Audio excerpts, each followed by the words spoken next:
Hello, everybody. Welcome to the final instalment of your YouTube tutorial videos with me, Mrs. Elmore. Feeling a bit emotional. Feels like a bit of an end of a journey, but I wanted to take this time to say a massive thank you and a well done. We are so proud of everything you've achieved this week and the last 2 weeks, actually, I should say. You have taken everything in your stride. I know this isn't how we expected to finish our term, but you have produced some incredible work. You've stayed smiling, and yeah, we're so proud of you, and you really deserve an incredible break away. Okay, so let's finish this with a bang. As I said, today is the final Christmassy twist English, and today we are focusing on an advert called The Christmas Truce. Now, this is a bit of an older one.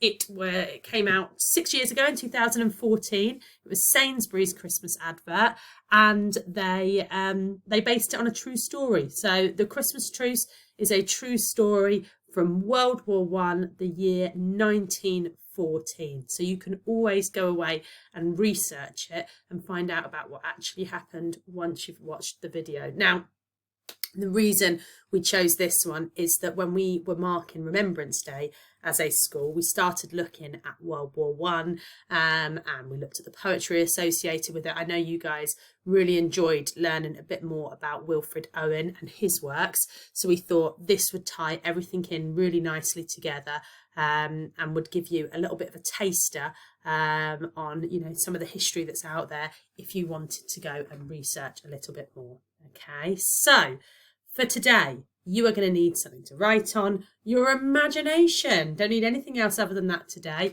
and access to the video. Now, again, this video is actually quite a bit longer. It's about 3 minutes long.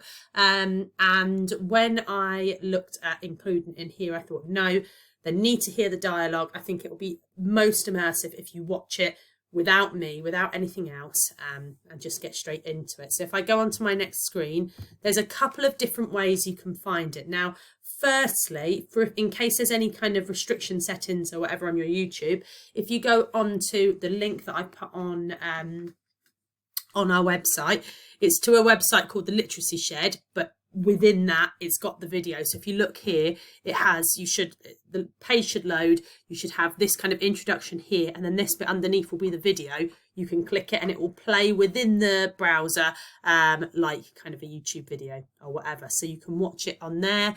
If not, you can also search Sainsbury's The Christmas Truce. If you search it on Google, the video should come up, and this is the video that you want to watch, but for some reason it isn't opening on mine, so you've got the two options there. Okay, while you're watching, I would suggest personally, don't try and write anything down while you're watching it, because there's quite a lot that goes on, and I think it's better. You'll hopefully catch a bit more if you just watch it the first time round. Perhaps you could repeat it and make some notes on the questions here. So, how do you think the soldiers are feeling in the trenches?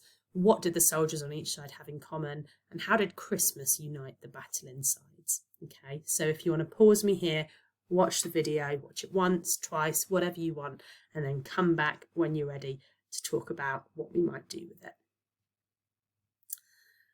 Okay, so I hope you enjoyed it. I think for me, it's such a powerful clip.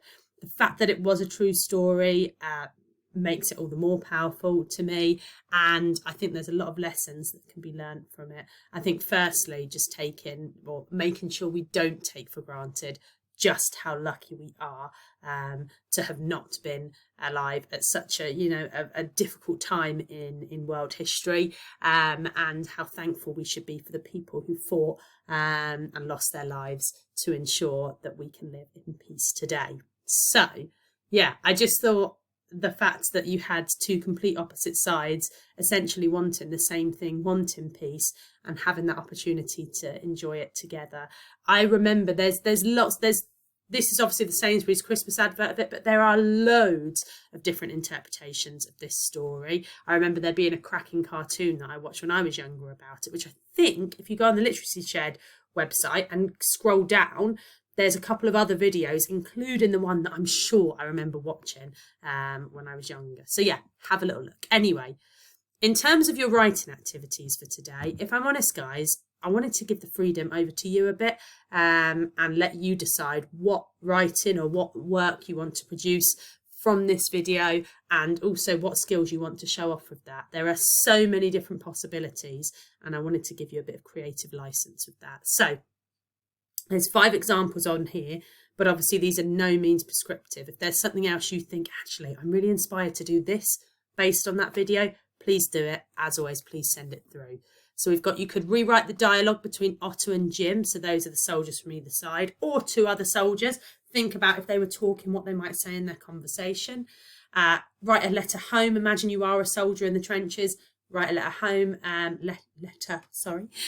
detailing the day's events. Map the feelings of the soldier across the day. So with a lot of our videos, we've kind of been thinking about how people feel before and after. In the John Lewis, it was kind of random acts of kindness. In the Amazon, it was before and after the show was cancelled, etc. I want you to think about kind of how they feel before, after, during, after the football match. How do things change? You could write a newspaper report about the event. We've written newspaper reports in term 1 about the wedding of Amasis and Rhodopis. So perhaps that could be something you could do here. Again, you could do it from either side, the German side or the British side. Or also a particular one that I know you guys would do a cracking job of. Write your own script for a new advert based on the Christmas tree. So imagine you're directing a new advert. What features would you keep the same? What would you change? How would that look? You could even record it. If you've got a couple of people that'd be willing to join in with you at home, you could record the advert and send it our way. All right. Or you could do it. You wouldn't even need to use real people in it. You could do, I've seen people do incredible kind of reenactments using Lego and stuff like that. So I'll leave it up to you. Anyway, hopefully that's given you a few options. Like I said, if there's something else you want to do, please do that. And just, yeah, like I said, a final thank you from me. I can't tell you how proud I am of everything you've achieved. And a very Merry Christmas break. Everybody, whether you're celebrating with your family, celebrating in a different way this year, whatever you do, I hope you enjoy and make sure you get a couple of really, really, really well-deserved weeks off. All right. Take it easy, guys. Bye-bye.